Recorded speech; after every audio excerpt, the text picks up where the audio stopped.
بسم اللہ الرحمن الرحیم۔ حضرت عبداللہ ابن عمر رضی اللہ تعالیٰ عنہ بیان کرتے ہیں کہ ایک دن نبی پاک صلی اللہ علیہ وسلم گھر سے باہر نکلے اور مسجد میں داخل ہوئے، اور حضرت ابوبکر صدیق اور حضرت عمر فاروق رضی اللہ تعالیٰ عنہ میں سے ایک آپ کے دائیں طرف تھے اور دوسرے بائیں طرف تھے، اور آپ ان دونوں کے ہاتھ پکڑے ہوئے تھے۔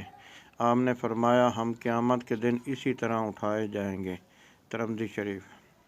حضرت عبداللہ ابن عمر رضی اللہ تعالیٰ عنہ بیان کرتے ہیں کہ رسول اللہ صلی اللہ علیہ وسلم نے فرمایا کہ حضرت ابوبکر صدیق رضی اللہ تعالیٰ عنہ سے، تم میرے حوض کوثر پر بھی صاحب ہو اور غار میں بھی صاحب ہو۔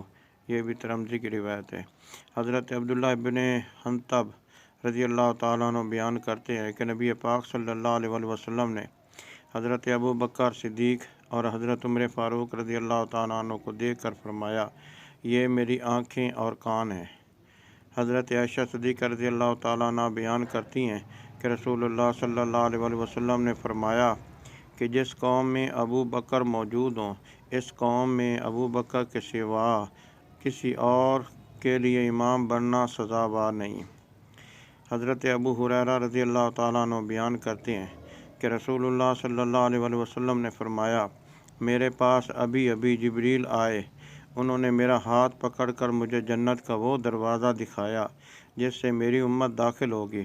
پھر حضرت ابوبکر صدیق رضی اللہ تعالیٰ عنہ نے کہا، یا رسول اللہ صلی اللہ علیہ وسلم، میری خواہش ہے کہ میں بھی آپ کے ساتھ ہوں، تو حتیٰ کہ میں بھی اس دروازے کو دیکھوں۔ تب آپ صلی اللہ علیہ وسلم نے فرمایا، ابو بکر سنو، تم میری امت میں سب سے پہلے جنت میں داخل ہوگے۔ حضرت سہل بن سعدی رضی اللہ تعالیٰ عنہ بیان کرتے ہیں، رسول اللہ صلی اللہ علیہ وسلم نے فرمایا، حضرت ابوبکر صدیق اور حضرت عمر فاروق رضی اللہ تعالیٰ عنہ سے مشورہ کیا۔ صحابہ نے عرض کی کہ حضرت ابوبکر صدیق رضی اللہ تعالیٰ عنہ کی رائے صحیح ہے۔ رسول اللہ صلی اللہ علیہ وسلم نے فرمایا کہ اللہ تعالیٰ کو حضرت ابوبکر صدیق کا خطا پر ہونا پسند نہیں۔